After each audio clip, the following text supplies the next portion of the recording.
the other thing, so many Karen, this, that, and the other, but I didn't. And she felt so crazy because in that next instance, the guy says, Jane, and I sat down. And I just looked at the woman. She was so embarrassed and ashamed. She pulled her mask up and put her sunglasses on. And she would not look at me the whole time. And my thing was, you're next in line. Why are you even talking? Why is it even your concern? Especially if you just watched me, let this person know that I'm here and they let me stand where I was. Why is it any of your concern?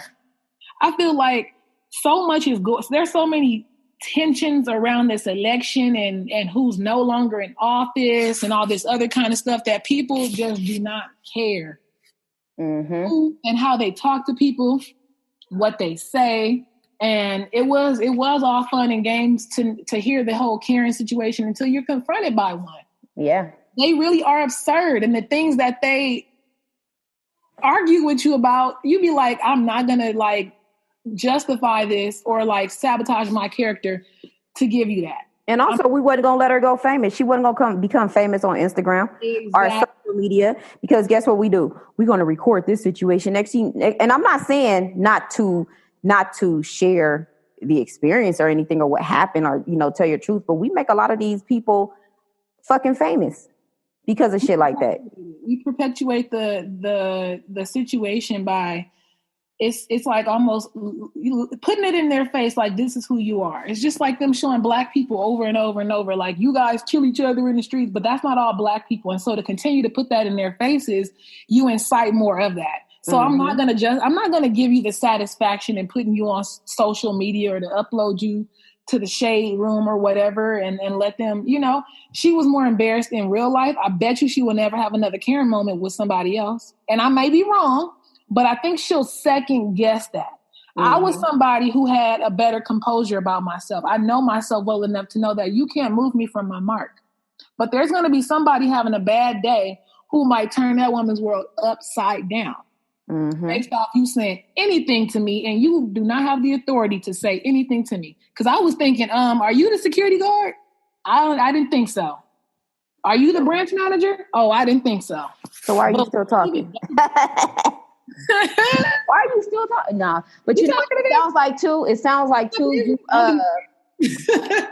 like too. You learned to basically react differently. So you know how we allow, because we were trained a certain way, right? Our minds are on autopilot, right?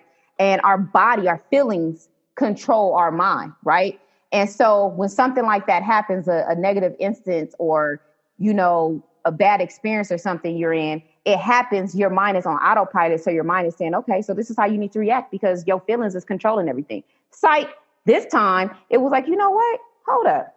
I'm retraining my brain right now or my mind to not allow my feelings to dictate what's about to happen. All right, I'm gonna let you have that. Because guess what? You're not gonna, like you said, you ain't gonna knock me off my mark. It ain't happening. Not today. So now your mind is going to eventually, if you keep doing that, your mind is, and don't get it twisted because we ain't never no punks.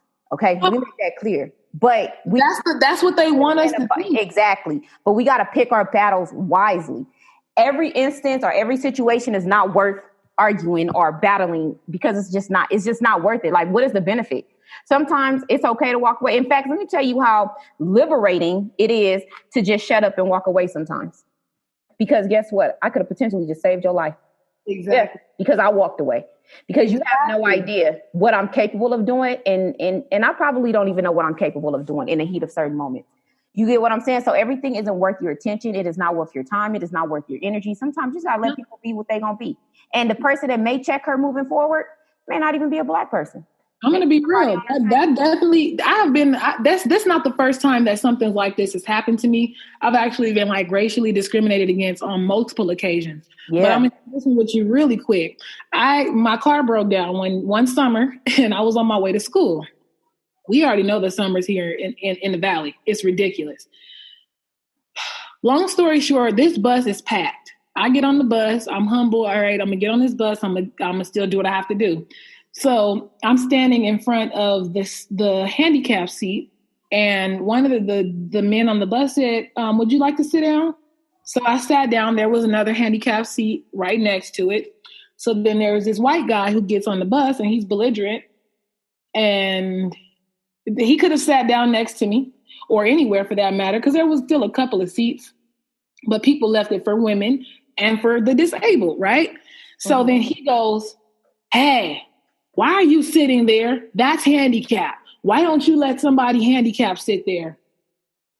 So I said, sir, would you like to sit down? You can sit right here. Like, I don't want to sit next to you, fucking black girl. I don't want to sit next to you. Now, remind you, we are on a bus full of people, men and women, black and white, Latino, everything else.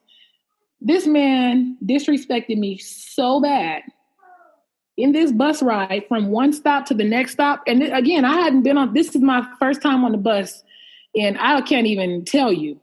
And I was like, wow, the one chance I'm on the bus, my first encounter, somebody, like, I didn't even know what to do, to think. I was like, what the junk? Like, anyway, this man disrespected me so bad. He called me so many black nigger bitches. When the bus driver, and the bus driver was black too. When they got to the next stop, the patrons on the bus pushed that man off the bus, beat his ass, and closed the door. Wow. And then he was like, I want my briefcase. I want my briefcase. And they threw his briefcase out, and the bus driver kept going. And I was just like, oh my God. But guess who beat him up? White people. That was liberating for them to say, that's not okay. The level of disrespect that you pay to a woman, not even just a woman, but to a human person. This woman didn't do anything to you. You could have sat right next to her, and you chose to continue to disrespect the person who did nothing to you. It wasn't even me to beat him up. People felt so emotionally attached to that situation. Didn't nobody even, maybe two people said something to him. And I said, that's okay. Leave that man alone.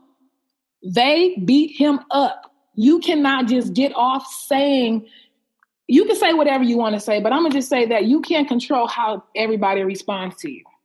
Facts. This woman was saved because I didn't have even the anger and the animosity or the PTSD to be like, you know what, that man from that time before, we got a lot of stuff pent up in us too, but we are also expected to react and respond in a certain fashion.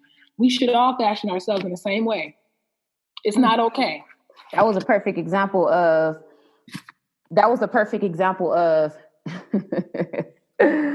hold your tongue and let the Lord fight your battle. Yes, it was. Because guess what? Right after the fact, he was getting off that bus. They said, you know what? We ain't even you. We got you, baby girl. Go on and get to school. We're going to handle this one for you. But yeah, that, it's been a little bit different real quick, because I know we're about to get ready to wrap it up. But really quick, it's been a little different for me. For example, Friday was Friday the 13th, right? And a lot of people associate Friday the 13th with Michael Myers, badness. Oh my God, be on your toes. And I believe that's just a belief. If you believe in stuff like that, then yeah. But Friday the 13th for me this year was a great day. When I got my hair laid and ran some errands, got a lot done. I even noticed the difference in the white people. You know what I mean? It was a lot of traffic on this one street. I was trying to get out of the parking lot and make my right turn. It was a lot of traffic. And, white older guy, he stopped his whole big truck. He had a F-150, stopped it. Go ahead. I'm going to hold the traffic for you. I was like, oh, thank you. Went and picked my food up. The husband and wife opening up the doors for me. Hey, how you doing today? You okay? Well, you have a great day. Okay, be safe out here. Oh, thank you. I was getting ready to get inside the car, and there was a Caucasian guy, older, probably in his mid 40s or early 40s to mid 40s. He was just staring, and I'm like, oh, okay, it's about to be one of them things. All right, but I stay ready. You know what I mean? And not in that case, but I stay ready. Like, I got God first as my first shield of armor. But I stay ready. So I go to get in the car, and he looks over and he lets his window down, and he goes, oh no, I was just admiring you or whatever. You're such a beautiful person, and have a good night. And I said, oh, you too, sir. You know what I mean? And it was just like, it's been a little bit different for me in some of my interactions. And I'm not saying that certain things aren't still alive.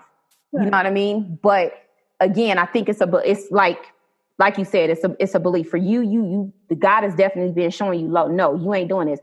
I've been experienced more of Eb, you know I'm here. I got your back. I ain't about to let nothing happen to you. So look, here's some examples, you know what I mean? Or here's some experiences so you can share with others. Cause not, and again, like I said, that doesn't mean all white people are totally fucked up. I'm not saying that, but the majority of them are. Okay. So don't get it twisted. They are. But just like you said, just as you said, like Friday the 13th it's a belief, it's a thought that is negative, it's a superstition, right? Mm-hmm. Just as spirituality is so that you can, it's a choice. It's a choice to believe in good and bad. It's a choice to believe in evil and good, So when it comes to people in the world who choose to be negative and ill toward people, that was a choice that they made. They do still have the same faculties to do better or to do right or to treat people right. But why is it that we won't connect to our higher self? Exactly. That's what it is, connecting to your higher self and getting off these lower vibrations and frequencies that keep us stuck, that keep us, repeating the same cycles, that keep us from even elevating or from starting businesses. All of those things, they all start with thoughts. Exactly. And that's also, we got to learn to disconnect from what we've been taught. You get what I'm saying? Like, once we can disconnect from what we've been taught and reprogram ourselves to what makes sense, what's right, what feels right, what is right, you know what I mean? I think a lot of times we can create a different reality. So sometimes, you got to expect the unexpected and stop giving people what they think they're going to receive. Sometimes you need to just, hey, I'm not even going to do it. I'm just going, all right, whatever. You know what I mean? Mm-hmm. And so stay spiritually connected. Stay spiritually connected to your, first of all, to yourself. Like you said, detach. That means detach from everything and everybody. When you attach yourself spiritually, it's a soul journey. It's not between husband and wife. It's literally you, yourself, your higher self, the divine. It's mind, body, and soul. You can then start bringing people into your spiritual practices or, whatever. But I'm sorry, spirituality is something that's divinely guided in a sense. You and everything under the scope of spirituality is God. I don't care what you say. Exactly. I agree with you. For us to use. But that's why we're able to connect to a lot of people, though. Just regardless of what you believe in or how you feel, the bottom line is, hey, it's connected to one higher power, one spirituality, however you want to see it, whatever you want to call it. It's just that one. You know what I mean? So yeah, I agree with you 110%. So let's stay focused this year. Let's stay, like you said, let's not allow the election and the turnouts from that to incite anything more. Exactly. Yeah, that's exactly what we need to not do, guys. Don't let God handle this. That's what I'm gonna leave y'all with. Let God do what God has already said he was going to do. He said he was going to return, and guess what, baby? Everything he's here. Everything he said has come to pass. Okay. I'm gonna leave you guys with this, and it's very important. And I'm not telling you what to do, but I am going to leave you with this highly suggestion that I honestly, truly believe. Again, it did come from God. Do not incite, do not provoke, do not agitate certain people when it comes to these politics, okay? Be quiet.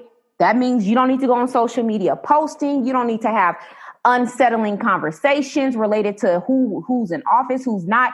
Let God handle it. He got it. He don't need your help. In fact, I'm glad he has it. Because I'm chilling. You know what I mean? I'm glad he has it because a lot of y'all ain't got the right idea. We've seen politics play out for generations and nobody's gotten it right. And I just feel like I feel more comfortable and secure knowing that the Most High is now present and you got us. You got this. I'm the one that's standing in the rapture. So I'm not worried about getting caught up in the whirlwind. I'm actually I'm under your opinion. And I am so glad to be resting in that place. And God is just like, continue to vibe high, continue to elevate through crown season, because it's going to get worse. Again, this is the lull before the storm. So let's get down in our books. Let's write, let's journal, let's get these plans together. Let's learn let's learn how to cultivate the land. Let's do something. And this is so important.